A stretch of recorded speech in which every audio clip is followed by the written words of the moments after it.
kala babinaka barumba nasi ya kwiti ya lotoko.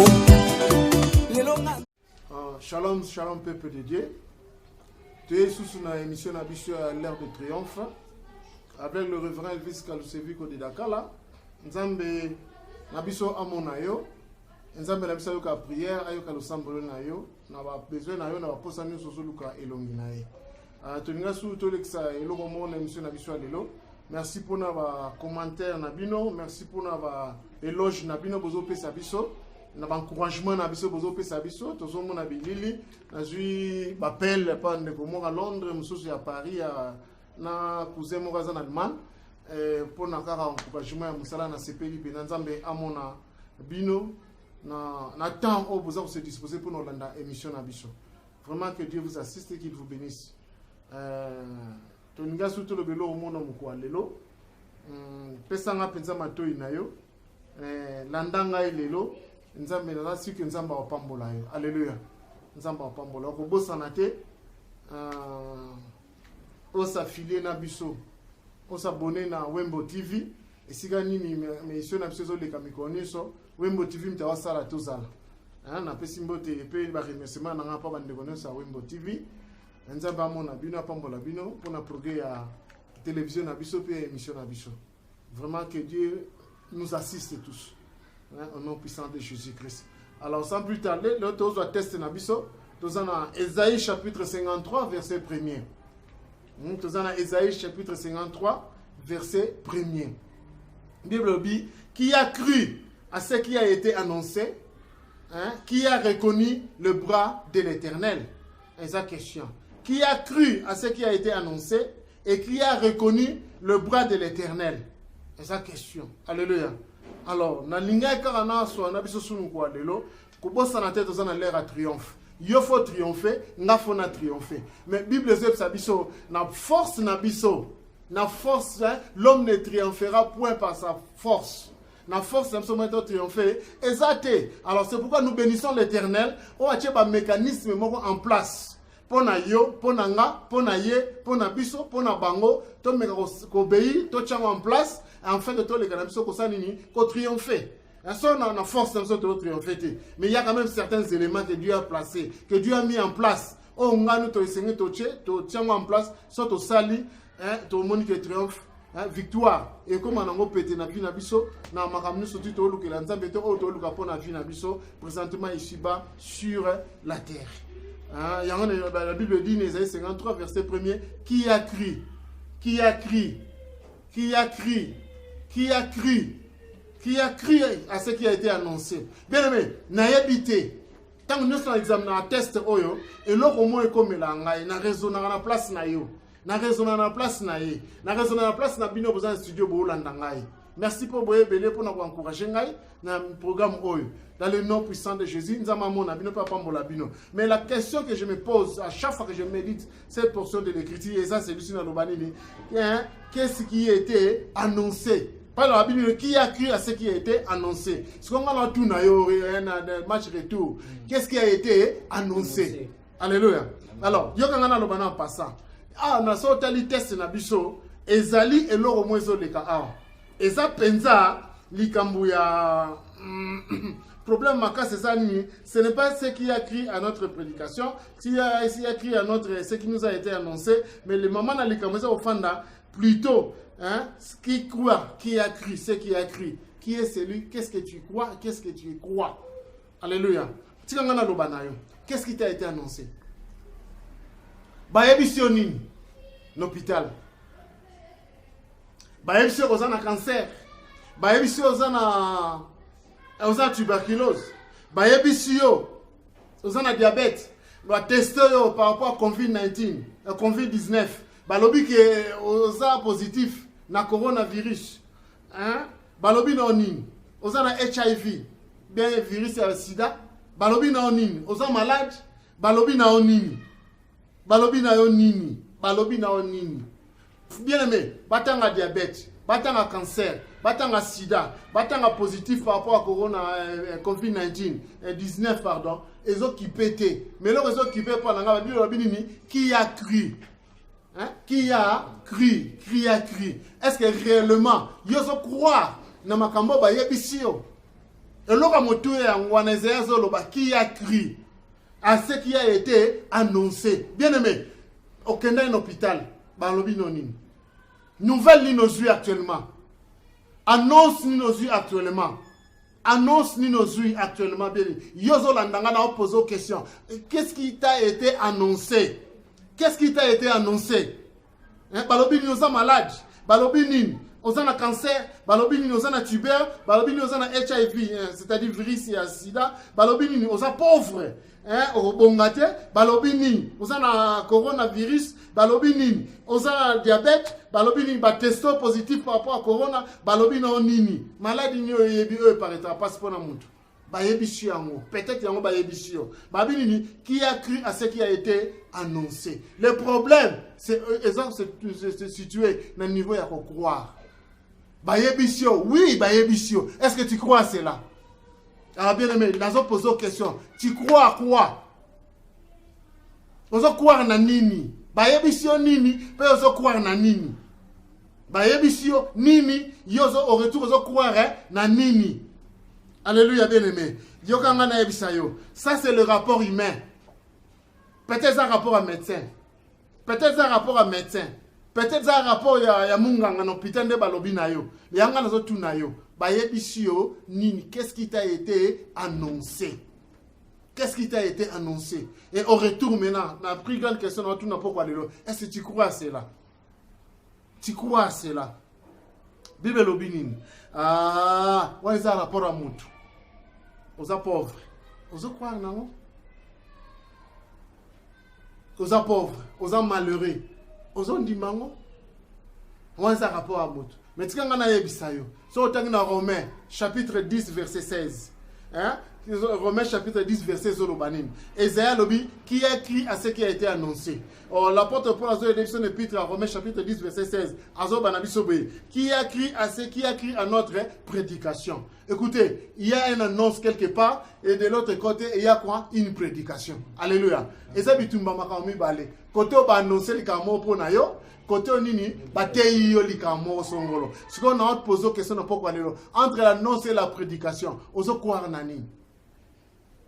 Ozo croire nanini. Alléluia. O croire nanini. Ozo croire nani.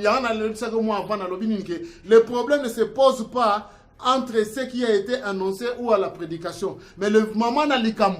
Dans le passage de ce bain à Pessio, Isaïe 53, 1, dans Romains chapitre 10, verset 16, et ça, à niveau yanini, il y a qu'à croire.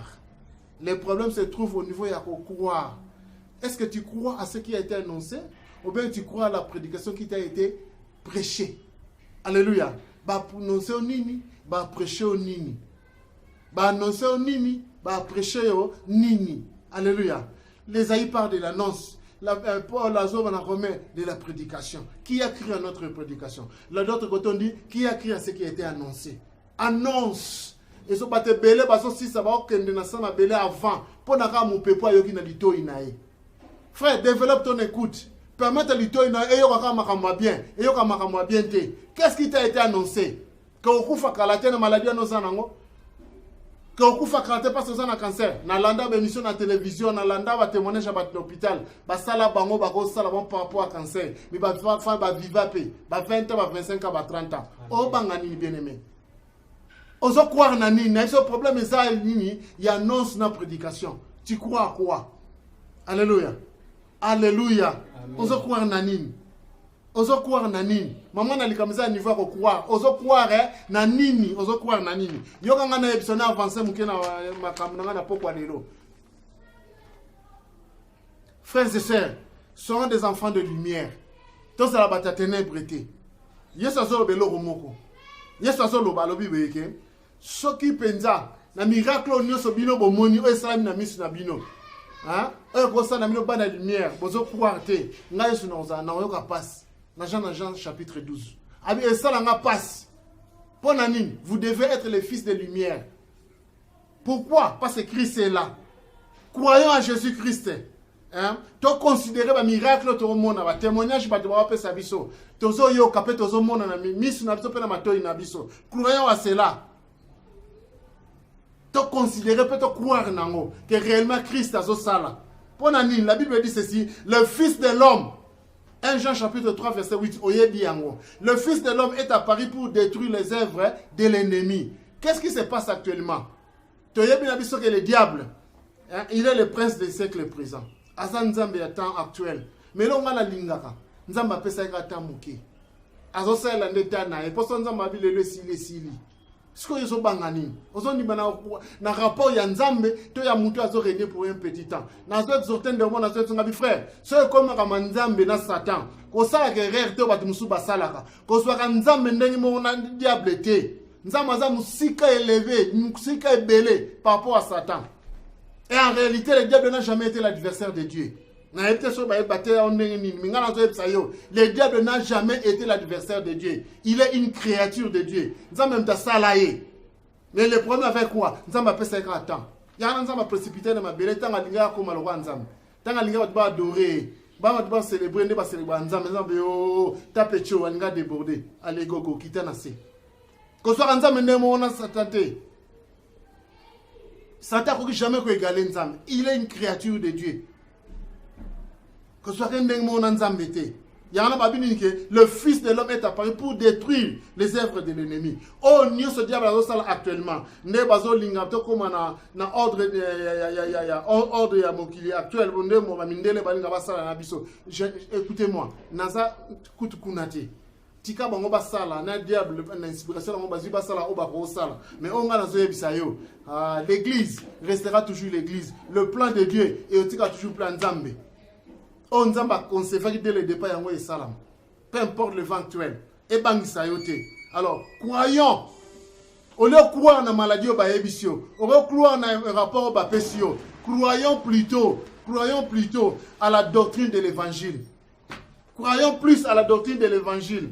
Croyons plus à la doctrine de l'évangile. Croyons plus à la doctrine de l'évangile. Qu'est-ce qu'est la doctrine de l'évangile? Écoutez-moi, la doctrine de l'évangile est un rapport d'amour. Est un rapport d'amour. La doctrine de l'évangile est un rapport de la grâce. Il y a un babito vivre dans la dispensation de grâce. Pourquoi c'est la doctrine de l'évangile? La bonne nouvelle. Yesu abotama qui peut avoir bixanganayo.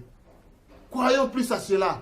Croyons plus à la doctrine de l'évangile. Pourquoi? C'est le rapport de la miséricorde de Dieu en Jésus-Christ. Croyons plus à la doctrine de l'évangile. Pourquoi? C'est le rapport de Christ lui-même. Croyons plus au rapport de la doctrine de l'évangile. Pourquoi? C'est un bon rapport. Croyons plus à la doctrine de l'évangile. Pourquoi? Parce que c'est un rapport fidèle. Pourquoi c'est un rapport fidèle? Parce que ça digne et à confiance on a notre croire nango. Yoka lo mo Bible lobi na linga mingi. Na 1 Pierre chapitre 2 24 25 Bible lobi nini. Lui qui a porté lui-même nos péchés en son temps sur le bois, afin de mourir, afin que mort au péché, nous vivons par la justice. Lui, par miséricorde, par sa maîtrisitude auquel, vous avez été guéris. Yoko Bible lobi, car nous étions comme des brebis errantes, mais maintenant nous sommes retrouvés. Maintenant nous sommes retrouvés. Écoutez-moi, quand Christ te retrouve, je ne pense pas qu'on va perdre yo. So Yesu sa retrouvé yo, a perdre sous-souté. Na habité so baté à konini. Quand Christ te retrouve, a perdre sous-souté. Pourquoi? Parce que le vrai salut, dans son vrai concept, et que dans ma misatu, to somama na masumu, pour te teka masumu na masumu te. To somama na masumu, pour te vivre la liberté. Et to somama na masumu, pour te vivre na gloire panzambi. Na habité so balobano nini. Une fois retrouvé par Christ, tout ça sous bateau te robunga nzelate et te robkene sous na ka ennemi te. Yana lobi, il retrouvé par Christ, vous êtes retrouvés pourquoi? Vers le bon berger et le gardien de nos âmes. Si Christ est le gardien de ton âme, frère, si il y a solo penza yeso sa gardien âme na yo, balo banoza na coronavirus, balo bano ba testo positif ko bangate parce que c'est lui qui est entre les mains, c'est celui qui garde ton âme. Tu es entre les mains d'un bon berger. Le bon berger, pourquoi? Il est omniscient, omnipotent et omniprésent. Tant que nous sommes ils ont commis le pardon, ils ont là ayebi. Tant que nous commis azana makokia obimisayo. Oh my God, il est omnipotent, omniprésent et omniscient. C'est ça notre berger. Et puis il ne s'arrête pas là-bas. Il est encore le gardien de nos âmes. Alors coquille jamais qu'on permette de venir bébé kandengwana. Parce qu'il y a un fait nango. Il y a un fait nango. Il y a une façon fait, il y a bien aimé pourquoi l'élo. N'a mis le temps aussi du bakwa ou l'anangaï. N'a tout nayo. Crois-tu à quel rapport? Rapport médecin sali, rapport batu mukili balobi, makambo balobi pour na vie nayo. Oh koma na ngote pe koksama ngote parce que nous croyons seulement toujours à ce que Dieu dit. Parce qu'il est notre berger et il est le gardien de nos âmes. Ozo quoi na rapport ni? Ozo quoi na rapport ni? Bien aimé bima na rapport ba yebisio. Bima na rapport ba yebisio. Ozo banga peut-être tu n'as pas Christ en toi. Crois-tu au Fils de Dieu? Il est le gardien de ton âme. Crois-tu au Fils de Dieu? Il est ton berger. So kanka belema caractéristique comme balé à Yesu. Au moins on a la pongine petit bébé. Mais la Bible te pose la question, qui a cru à ce qui a été annoncé? Qu'est-ce qui t'a été annoncé, frère? Qu'est-ce qui t'a annoncé, papa, maman? Dans une épisode, on a encouragé tout le temps où nous sommes là, qu'on se fie à eux, ils ont annoncé pas na ote. Mais fie-toi la doctrine de l'évangile. Que Yesu ayaki pour biksayo. Yesu ayaki pour biksayo. Crois au rapport de Dieu. Crois au rapport de Christ, qui est l'évangile. Crois au rapport de Jésus-Christ. Il aime ta Bible bénie. La Vierge sera enceinte, elle enfantera un fils, on lui donnera le nom de Jésus, celui qui sauvera son peuple de ses péchés. Bien aimé, on est en quarantaine, on déclaré positif. Je m'en fous de cela. Et là, on a dit personnellement, na yebi, ezake, ceux qui pendaient à solo, au Pestabo Moïno Païs, au Kangama Païs, il est ton berger et il est le gardien de ton âme, frère. Azana Makoki a obimse. Nano qui solo te mutazaï na quarantaine abimi. Nano yote mutazaï a Kangama na corona vionis, Nzamba bikisie. Ozo banganini. Bima na crainte wana. Bima na crainte. Qu'est-ce qui se passe actuellement dans le monde des arts et l'oromoko? Les diables a zoli n'a pas l'accès que yé pendant ta reine na moké. Likambute, c'est bien bon parce que Dieu lui a donné un temps. Mais calamité t'en est aussi là. T'en est aussi là, bien aimé. Et bang sa yote, leng sa yote. Mais au contraire, crois. Crois. Crois. Pourquoi nous croire? Parce que la Bible dit, la foi consiste à recevoir et à croire ce que Dieu a révélé. Qu'est-ce que Dieu a révélé dans ta vie? Nzamba ebisionini. On se tombe sans révélation Nzamba yano banga. Yano zana pongite. Mais si tu as réellement la révélation de Dieu, au bangate, ataba le déclarer au babi que ça positif par rapport à Corona. Au banga na yote. Mais si tu as la révélation de Dieu, ajoute foi à ce que Dieu t'a dit. Ajoute foi à ce que Dieu t'a dit. Ajoute foi à ce que Dieu t'a dit. Nzamba ebisionini bien-aimé. Nzamba ebisionini frère. Nzamba ebisionini papa. Nzamba ebisionini ndeko mwesto mobali. Nzamba yebisio nini kangama na babo nzamba yebisio yango te esa la vie na yo yango te esa la vie na yo mena suka ngi na pese espace numéro na ngazo leka bande passante benga ngai soko zo apongite po ba yebisio ba déclarer positif je suis prêt à prier pour toi. Nzamba témoignage be na repesa mais faute de temps et puis na minute na moment où comité goya nzamba assister biso to lo bilango. Mais là, n'a pas quoi les n'a encouragé d'abord croire au rapport et à la doctrine et l'évangile. Pourquoi? Les rapports, la doctrine de l'évangile, ils ont digne à confiance. Doctrine évangile, elle peut ça kimia. Doctrine et évangile, ils ont rapport et amour. Rapport et évangile, la doctrine évangile, ils ont rapport à grâce, yangolu. Ils ont rapport à vrai. Pesa fidèle. Parce que la Bible dit celui qui a fait la promesse est fidèle. Il est mort Jésus. À ça derrière nous. La ligne a encouragé nous pour aller là. C'est au temps Jean chapitre 9 verset 35 pardon. Bible lobby. Crois. Crois est la question. Crois-tu au Fils de Dieu? Non aussi ça pour nous poser une question. Quel est le rapport qui t'a été annoncé? On a tourné sur la question B. On a 6. Crois-tu au Fils de Dieu? pourquoi okuwa na fils de Dieu azana mesure bimisa yo na rapport au bapesio azana mesure longolo na rapport aux zui azana mesure bimisa na non soit nos zui azana mesure bimisa yo. Qu'est-ce qui t'a été annoncé papa? Qu'est-ce qui t'a été annoncé maman? Crois seulement au fils de Dieu. Azana mesure ya o délivrer ya o bimisa yo pe ya o kangola yo na non soit nos zui ya mabe ozo bangisa vie na yo. Naza besoin dans l'appel na yo. Na sambela na yo. Naza disposé de 0 à 1h du matin benga ngai. Numéro ezo le kana l'écran na yo zo monango. Comment ta testo na nini na pesa un message à WhatsApp na répondre yo. Ya na lobaka au début. Nazo yi appel par-ci par-là ba ndeko moko ya France ba benga ngai ya Londres ba benga ndeko mo azalema na benga inga na kumisa nzambe pona ngo. Ezo laksa ke musa ezo salama nzamba za na contrôle. Ozana besoin prière, naza prier pour nous. Ozana besoin conseil, naza prier pour nous. Numéro na ngai ngwa nezoleka. Benga ngai. Mais na suka, pendant 6 émissions na biso lelo. Crois-tu Jean 9:35. Crois-tu au fils de l'homme? Pourquoi il est apparu pour détruire les œuvres de l'ennemi. On ne sommes pas convaincus n'intime ça comme c'est la Satan. Mais Jésus-Christ a été apparu pour détruire cela. Crois-tu à lui? Crois na Yesu wana. Ya solo penzo ndimela Yesu wana. Sozo ndimela Yesu lesikoza. Tombola musapina. To bon la pona yo. Benga ngai na bon la pona yo. Naza disposer pona yo. Naza disposer pona yo. Nzambe na pamboli yo. Na kumishe pona ndeko nyonso azui décision. Ya ondimela Yesu Masia. Na mukwa lelo. Ondimela ndenge nini? Ndimela yo kola mokonzi pe mobikisi na yo. A obikisa yo. Et na rapport aux yeux, na non soit na pesio, na rapport na basel examen ba tester ba lobi que oza positif na COVID-19. Je te rassure ma sœur, je te rassure mon frère, ko bangate. Oza na quarantaine, oza na ndaku partout ba cheyo, ko bangate, les annonces. Mais oza mutumo to serva, oza plus qu'une annonce. C'est Jésus-Christ que nous avons cru. La Bible dit il est notre berger et il est le gardien de nos âmes. A permettre de baby ça abiki sayo so bongo la motema pour azala na yo éternellement